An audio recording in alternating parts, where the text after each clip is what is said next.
Problem 30 asks, what are the properties demonstrated below?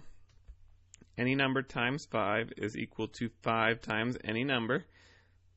And we know that as the commutative property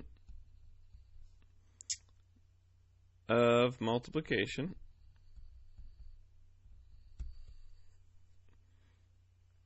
Negative 5 plus 0 is equal to negative 5. We know as the identity property of addition. A plus the sum of B plus C is equal to the sum of A plus B plus C. And here, B no longer decided to associate with C. It now wants to associate with A. I like to think of it that way so that it reminds me of the associative property of addition. 8 times 1 is equal to 8. We would see as the identity property of multiplication.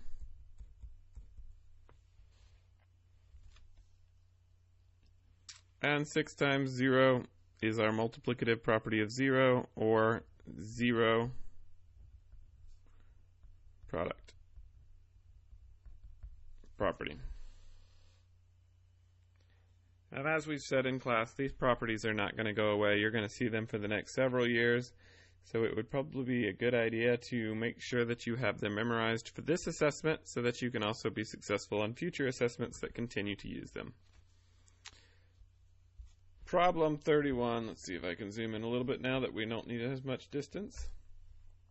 It says to complete the property proof, step 1 is always given. So there should be no reason for missing step 1 on any proof.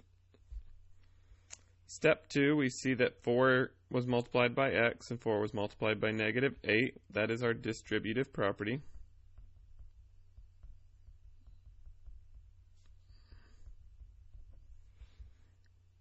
Step 3, the change happens here.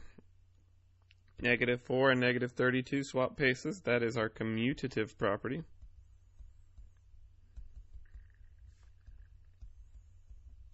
In this place, a commutative property of addition.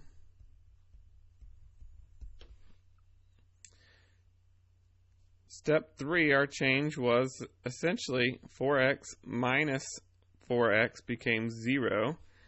That's not so much a property, but for our purposes, a reason. That was the definition of additive inverse. Additive inverse basically said a number and its opposite equals 0. And then 0 minus 32 equals negative 32. Another prime example of the identity property of addition.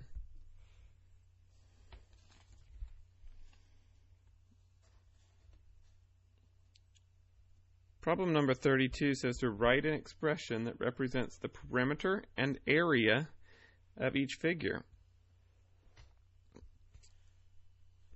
So we will begin with perimeter for our first one. That's basically the addition of all 4 sides. So the left side here should be pretty easy to compute because I have a distance of 4 and a distance of 4. That adds up to 8. Our trickier piece is here because we know that is the length of our whole top minus 4 units. So 2x plus 3 minus 4. Since I don't have a subtraction sign in front of my parentheses, I can drop it out of the parentheses. Now combine my terms. 2x, positive 3 and negative 4 would be minus 1. So the missing length here is 2x minus 1. And now we simply have to add all of these values together. Starting from the top, I have 2x plus 3 plus 4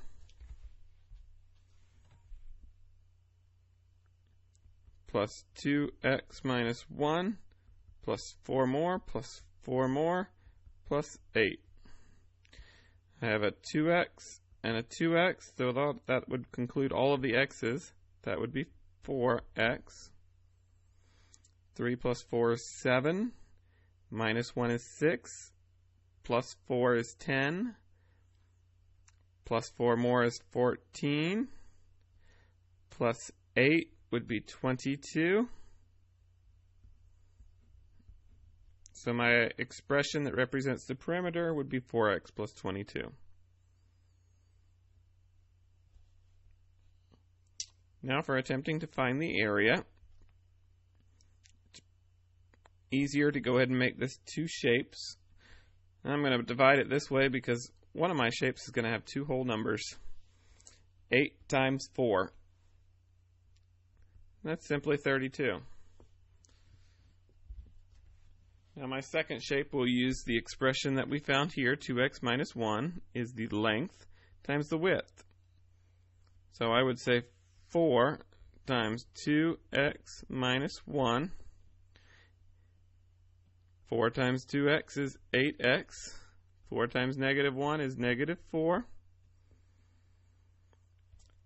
So that would be the area of my top rectangle. And then in order to find the combined area, I add these terms together. 8x minus 4 plus 32. So I will get 8x.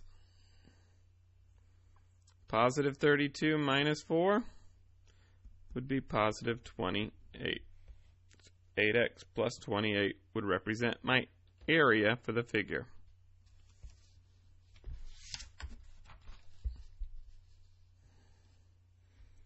Alright, last problem for this page. We are given all of the values for the perimeter, so all we need to do for perimeter is add them together. See if I can't save a little room here. So we have 9 plus 3x minus 4 plus 2x plus 6. I have a 3x and I have a 2x. That would be 5x. I have a 9 minus 4 is 5 plus 6 would be 11. So my perimeter would be represented by 5x plus 11.